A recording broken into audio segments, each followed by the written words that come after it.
Region 2, Cagayan Valley. Cagayan Valley is an administrative region in the Philippines located in the northern east portion of Luzon.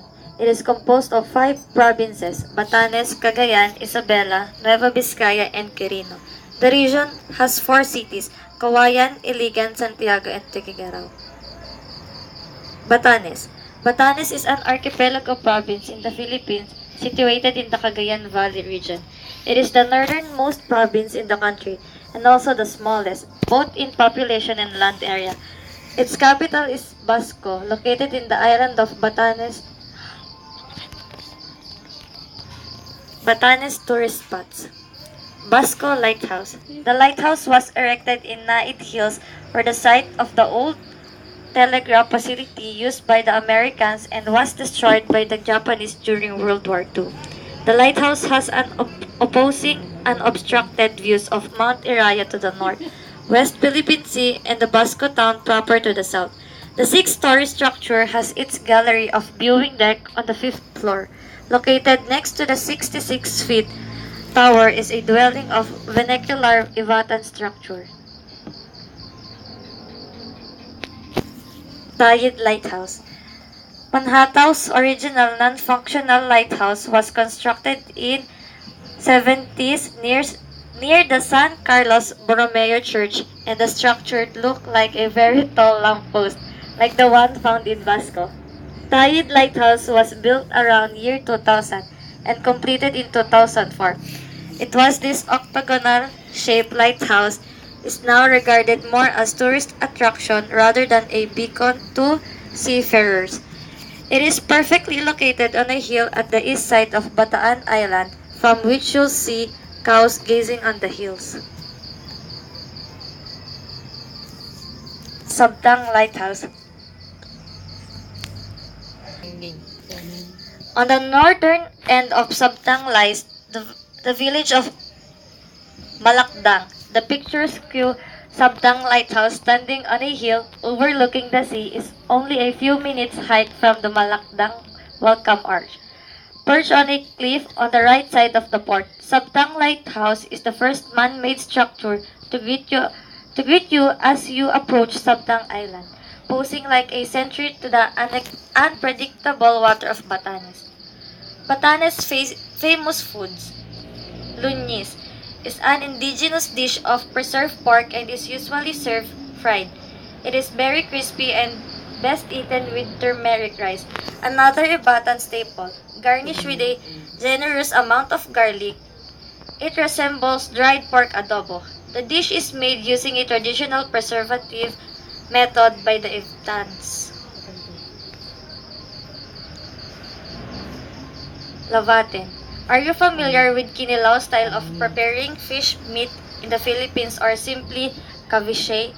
If yes, then lavaten is very similar to this. The bang is drenched with vinegar and calamansi juice, as well as mixed with minced ginger, onion, and salt.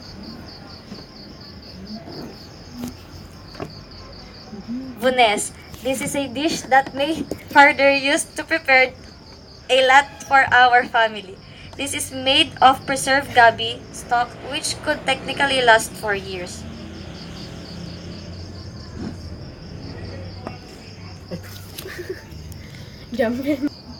Cagayan Valley.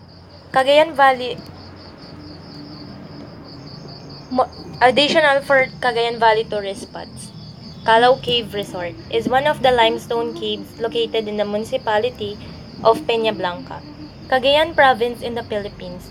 The 7-chamber show cave is one of 300 caves that dome the area and the best-known natural tourist attractions of the province.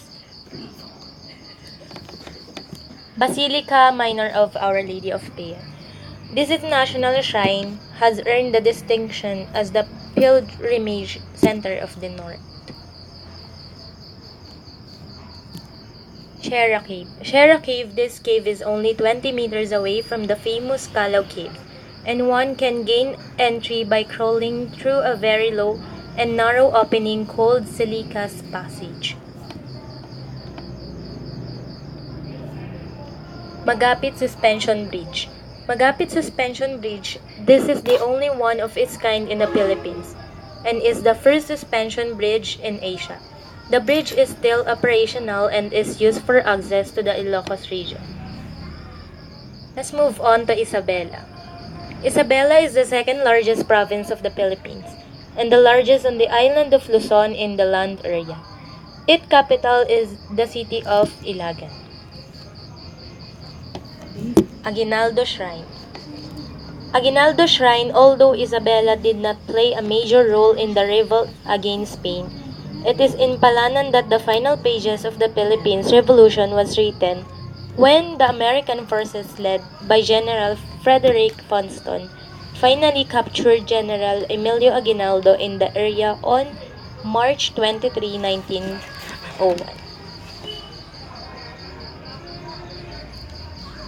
Dikotkotan Beach. Dikotkotan Beach boasts of a 3-kilometer long beach with coral reefs, seagrass beds, and sandy shoreline that is fringed with a coastal forest and a village. There are regular sightings here of pointed-nosed dolphins and humpback whales aside from the various species of fish and shellfish and marine turtles that can be seen from the surface.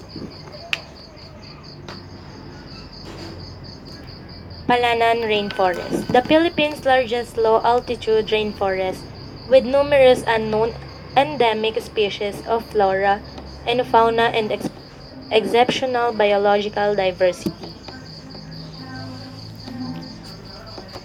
Isabela food. Pansit Kabagan. Pansit Kabagan is a pansit version from the town of Kabagan in Isabela, Philippines. It can be considered as one of the most popular food in the province.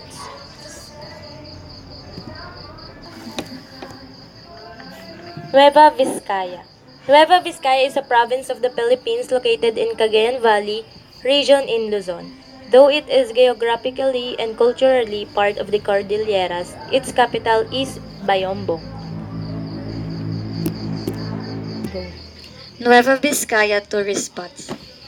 Church of San Vicente Ferrer is situated in a well-preserved complex. It was built during the second half of the 18th century under the Dominicans.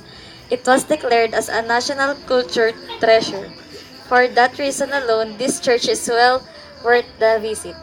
As impressive as the facade of the church is, the four-story bell tower is equally impressive as well. It is made of red bricks and makes a wonderful distinction from the church. What makes the place great are the age-old acacia tree that surrounded the compound.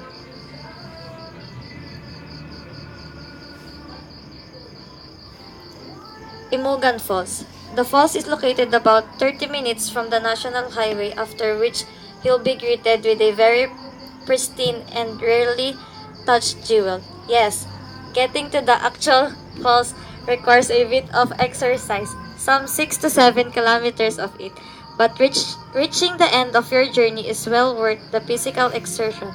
Put simply, this is nature at its best.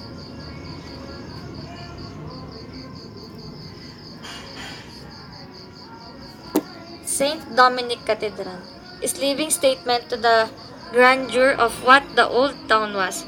This church was built around the 17th century and was raised by fire twice and rebuilt on the same ground.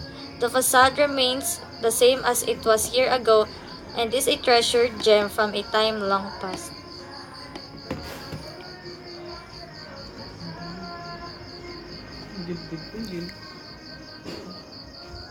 Quirino.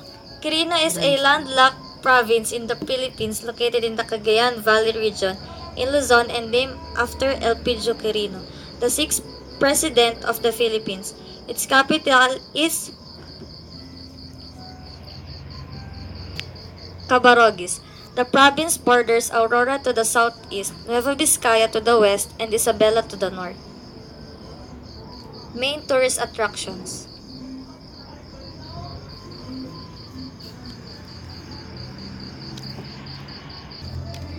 Pusuwak Spring Park, located at Barangay Rizal, Difon Quirino, with an area of almost 1 hectare with its mystic bubbling, hot water and surrounded by secondary growth forest. and surrounded by an ancient rock formation. A 15-minute ride from the town proper via an all-weather type of road. Local tourists love to visit the place for its alluring and unique spring water and held their picnic, fishing, and swimming trip. Manuela Falls. Located at Barangay Gabriela de Fancarino, with an area of 30 hectares with enchanting waterfalls, enthralling lagoon and forest trees plantation that surrounds the area. It got its name from the wife of the former governor Mariano J. Pimentel. The place is also best known for its natural monuments, wildlife, habitat for mammal and birds, and species of flora represent. A 20-minute ride from the town proper, passing through an all-weather road. Batum Bucket Falls, located at Barangay Don Mariano Perez de Fanquirino with an area of 30 hectares. Its special natural features are its almost 200 feet high clean and crystalline waterfalls down to its Blush Lagoon and Guz is tributary to the Ganano River. Presence of virgin forest surrounding the area, almost a 1-hour walk on a trail from the Carino Provincial Road passing through a blossoming flowers of wild orchids and 45 minutes for travel a motorized vehicle from the town. The area is known for its natural monuments and wildlife habitat. Susong Dalaga. Located at Barangay Rizal de Foncarino with an area of 10 hectares and known for its panoramic breast shaped like mountain and could view its surrounding fields and the Ganano River, and local tourists love to visit the area during Lenten season for picnicking and sightseeing. A 10-minute ride from the town proper since half of the roadway is being cemented. There were a lot of improvements and amenities that can be seen around the place like Kogon Cottage, steps, and its agroforestry as it were managed by an Inan, a religious sector who reside near the area. There were a lot of facilities that can still be introduced like construction of restrooms, cemented steps, and more cottages and hall.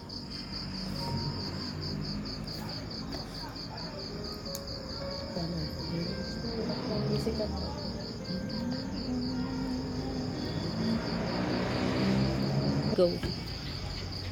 Difan Pamadaw Festival is a celebration that inspires those who are productive and achievers in any field of expertise and vocation through recognition of giving honors and pamadayaw. It is one of our great Filipino virtues that we treasure and cherish because it serves as a motivation for better governance and public service, people environment, meaningful development and health, the environment and agriculture. It is being celebrated every July 1 to 3 of the year. Kabarogis, Ginamuluan Festival encompasses all desirable, admirable traits, characteristics, and virtues of the Filipino who care for the lives of their families and fellows, and who have that strong, deep concern, care, and social awareness for general welfare. Saguda, Pagay-Pagay Festival. It is a symbolism of the industry, perseverance, and zeal of the rice producing people towards the realization of their common aspirations of development and sustaining Saguday as the rice granary of the Philippines. Aglipay, Panagsalukag Festival. Its significance, the value of hard work and industry of Aglipayanos highlighted by their habit in rising at early dawn, going and working in the farm and leaving for work at dusk. The enjoyment of the work attributes is expressed through laughter, dances, chants, songs, and fun. It creates relaxation and excitement to overcome the hardship of farming. Aquero Festival, patronal festival celebrated every February 11 to 13.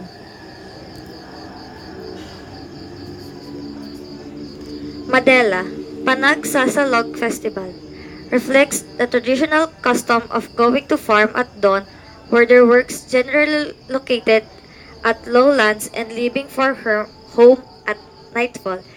The festivity portrays how communal activities are conducted, manifesting thanks to the Lord from a bounty harvest. It shows the old practice of bayanihan in the festives. The festival is being celebrated every month of June 12 to 15 at the town of Madela.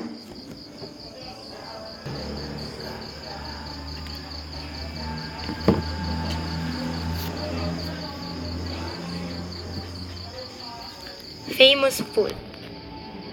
Since the inandila does not have any sweeteners cooked into, it is generally served with something sweet on the side. Served with a caramel-like sauce made from coconut milk with latik. Pansit Batil Pato. It took a few minutes for us to figure out how to eat this. The pancit itself is served on a plate but with a bowl of soup on the side. And you can either pour the soup over the noodles like a sauce, or scoop a spoonful after chewing on the pancit to relax your plate and get rid of the saltiness. It is called as such because it is served with egg, cooked sunny side up, put on top. The egg in the poto is hidden underneath the heap of crunchy chicharron.